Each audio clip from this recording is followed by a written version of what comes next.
Warahmatullahi wabarakatuh. Waalaikumsalam warahmatullahi wabarakatuh. Perkenalkan, nama saya Fitriani Lestari dari Prodi Pendidikan Matematika Angkatan 2020 Universitas Muhammadiyah Makassar. Baik, di sini saya akan mencoba menjelaskan sedikit materi mengenai teorema Pitagoras. Sebelum kita memulai pembelajaran pada hari ini, saya persilahkan kepada peserta untuk berdoa sesuai dengan agama dan kepercayaan masing-masing. Berdoa dimulai.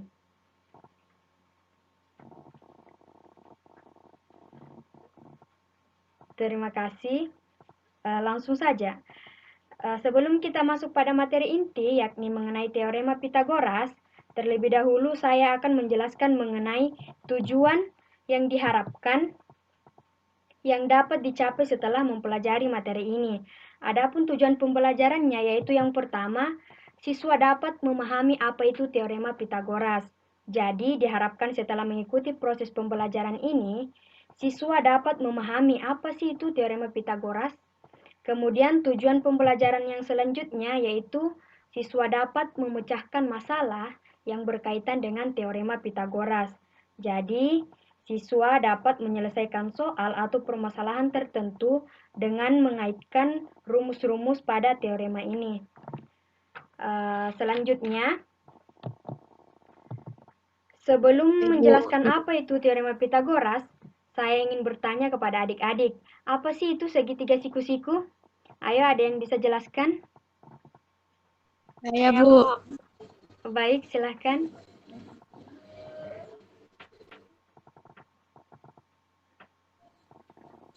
Jadi, segitiga siku-siku adalah segitiga yang memiliki sudut tepat 90 derajat. Baik, betul sekali. Jadi, segitiga siku-siku adalah segitiga yang mana salah satu sudutnya itu sebesar 90 derajat. Seperti gambar berikut ini. Nah, jadi ini adalah segitiga siku-siku, di mana ini adalah sudut yang membentuk 90 derajat itu. Sampai di sini adik-adik ada yang ingin ditanyakan?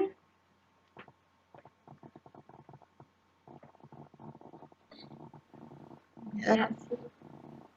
Ya, saya pikir semuanya pasti sudah paham. Nah, selanjutnya contoh benda yang memiliki sudut 90 derajat yang berada di sekitar kita, yaitu yang pertama ada penggaris siku-siku. Nah, seperti gambar ini pasti adik-adik sekalian tahu penggaris ini membentuk segitiga siku-siku di mana ini adalah sudut siku-sikunya. Kemudian yang kedua ada jarum jam yang membentuk pukul 3. Nah, jarum jam pada pukul 3 atau pukul 9 ini akan membentuk sudut sebesar 90 derajat.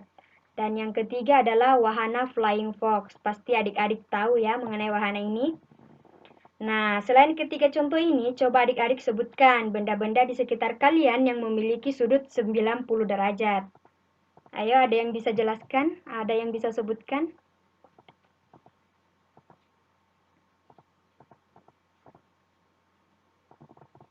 Benda-benda di sekitar kalian yang memiliki sudut 90 derajat. Misalnya meja, itu kan memiliki 4 sudut, di mana keempat sudutnya itu berbentuk 90 derajat. Nah, ada yang bisa sebutkan benda-benda lainnya? Saya, Bu. Iya, silahkan.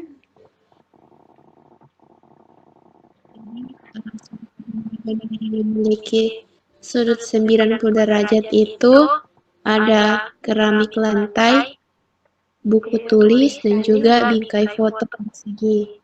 Iya, betul sekali. Nah, adik-adik pasti sudah paham ya mengenai benda-benda yang memiliki sudut 90 derajat seperti yang telah disebutkan sebelumnya. Nah, sekarang kita masuk ke materi selanjutnya yaitu mengenai sejarah singkat teorema Pitagoras.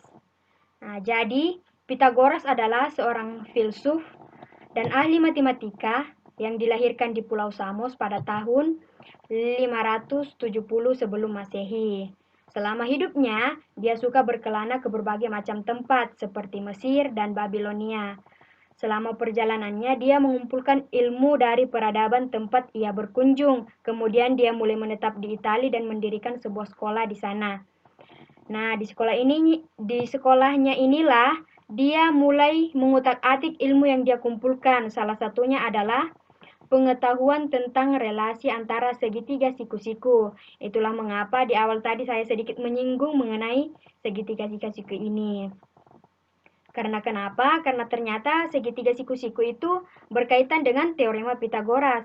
Nah, lanjut, berdasarkan catatan sejarah, orang-orang di peradaban Babilonia, Mesir, India, bahkan Cina kuno, ternyata sudah memiliki pemahaman tentang relasi antar sisi-sisi segitiga siku-siku beberapa ribu tahun sebelum Pitagoras lahir.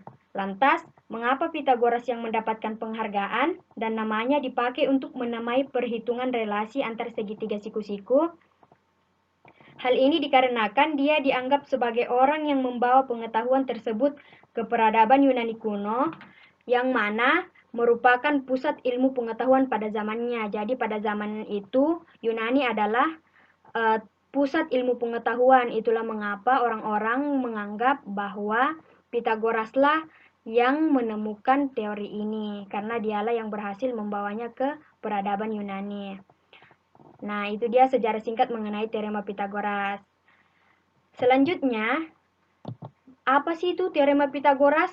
Ya, kita sudah mempelajari mengenai sejarah singkatnya, tapi kita belum mengetahui apa sih sebenarnya itu teorema Pitagoras.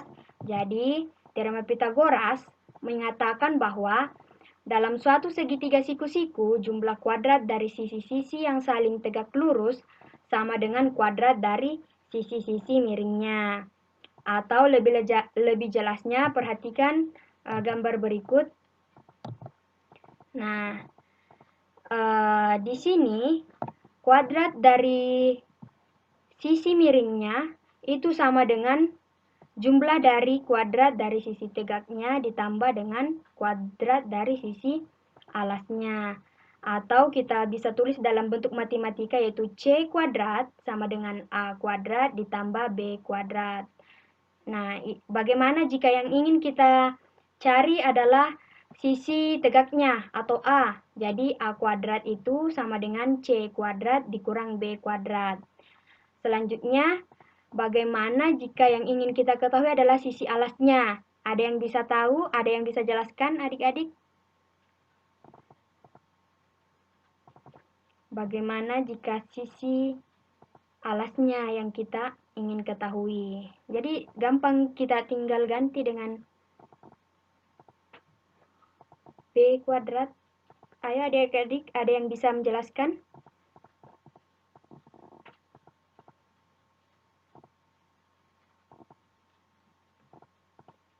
Ya, kalau tidak ada mungkin saya akan jelaskan. Jadi kalau misalnya sisi alas yang ingin kita ketahui, maka kita bisa menggunakan rumus B kuadrat sama dengan C kuadrat dikurang A kuadrat.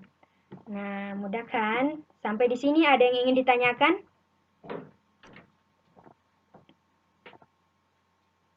Ada yang ingin bertanya?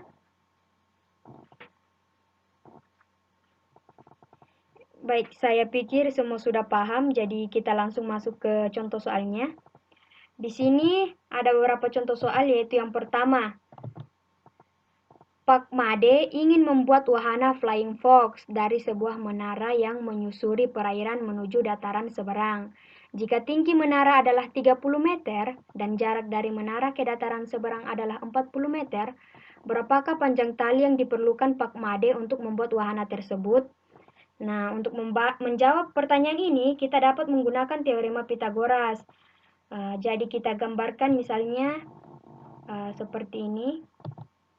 Ya, gambarnya seperti ini, di mana ini adalah tinggi menara 30 meter atau kita misalkan sebagai A, dan ini adalah jarak antara menara ke dataran seberang sejauh 40 meter, kita misalkan sebagai B. Kemudian yang ditanyakan adalah panjang tali. Nah, untuk mencari panjang tali ini kita cukup masukkan ke dalam rumus sebelumnya, yaitu C kuadrat ditambah C kuadrat sama dengan A kuadrat ditambah B kuadrat. Atau kuadrat sama dengan 900 ditambah akar dari 2500 yaitu 50 meter. Jadi panjang tukan Pak Made adalah 50 meter. Gampang kan adik-adik?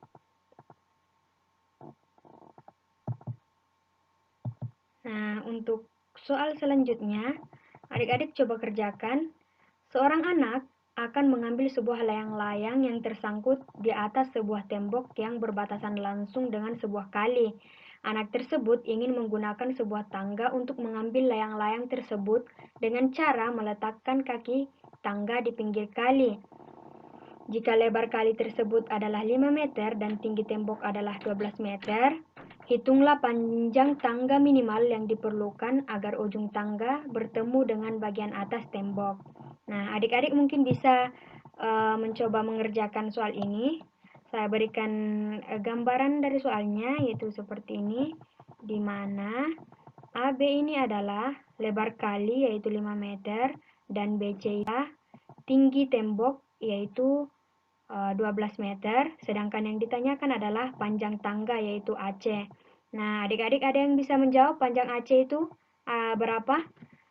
Caranya itu gampang ya adik-adik, kita tinggal memasukkan nilainya pada rumus C kuadrat sama dengan A kuadrat ditambah B kuadrat. Nah, adik-adik ada yang bisa jawab berapa panjang AC?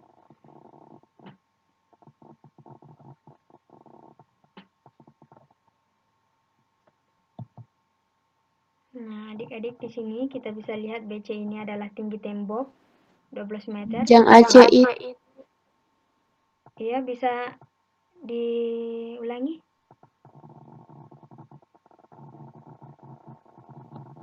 berarti 13 meter, Bu. 13 meter, iya betul sekali. Jadi panjang minimal tangga atau panjang AC itu adalah 13 meter. Caranya itu seperti ini, kita masukkan ke dalam rumus AC itu sama dengan akar dari 12 kuadrat ditambah 5 kuadrat, atau AC sama dengan akar dari 169 yaitu 13. Ya, seperti itu ya caranya. Untuk soal selanjutnya, kita kerjakan sama-sama, yaitu sebuah tiang tingginya 12 meter berdiri tegak di atas tanah datar. Dari ujung atas tiang ditarik seutas tali ke sebuah patok pada tanah. Jika panjang tali adalah 15 meter, maka jarak patok dengan pangkal tiang bagian bawah adalah, adik-adik, kita bisa kerjakan bersama-sama. Untuk gambaran soalnya itu mungkin seperti ini ya, di mana tinggi tiang ini adalah 12 meter, sedangkan panjang tali adalah 15 meter. Nah, yang ditanyakan ini adalah dari pangkal tiang ke patok. Caranya itu mudah, yaitu kita tinggal mengurangkan sisi miringnya, sisi miring kuadrat, dikurang dengan sisi tegak kuadrat. Nah, adik-adik ada yang bisa menjawab berapa panjang tali yang dibutuhkan?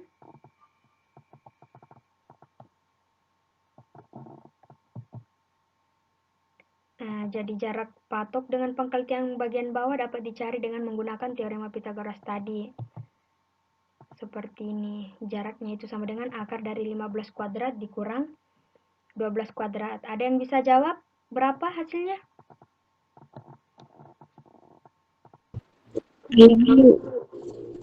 Ya, berapa?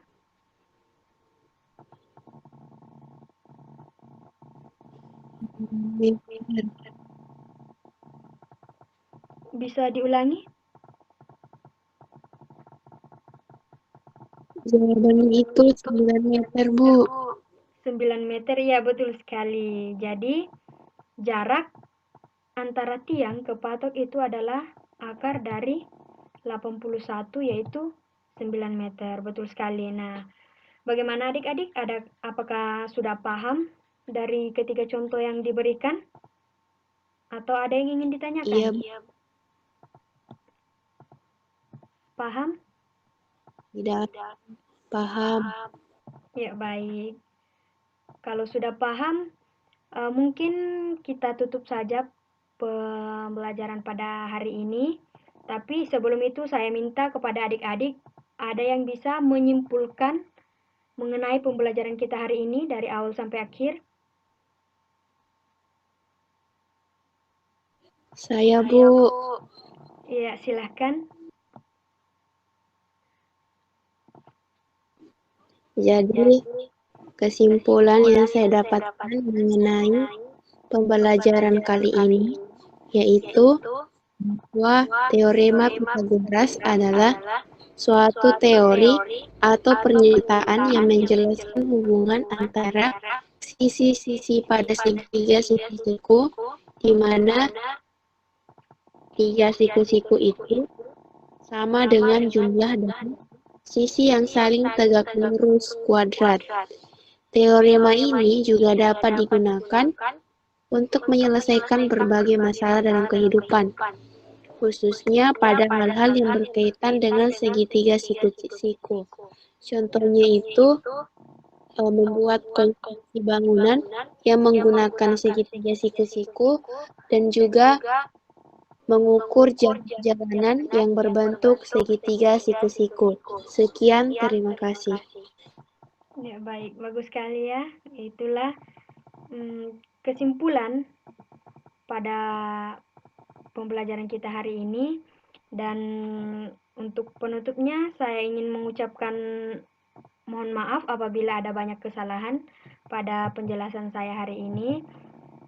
Terima kasih atas partisipasinya semua.